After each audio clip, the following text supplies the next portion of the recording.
यार तुम्हारी कुंडली में लिखा है तुम्हें बीवी से बहुत प्यार मिलने वाला है। अच्छा, तेरा तो गेम बजाना पड़ेगा। किसकी बीवी से मिलेगा वो लिखा है? समझ रहे हो? समझ रहे हो आप? समझ रहे हो ना?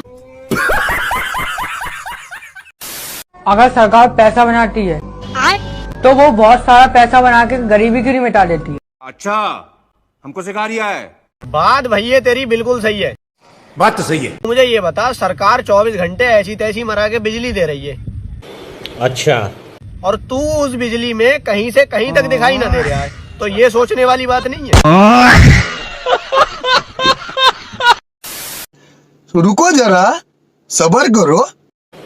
ठीक है। आईफोन 16 खरीदने में 10,000 घट रहा है। ऐसा करते हैं, इसी से 10,000 उधार ले लेते हैं। लेकिन एक सेकंड भाई सुन ना, क्या 100 रुपए उधार दे सकता है क्या मोबाइल के लिए नया कवर खरीदना? क्या बोला तूने?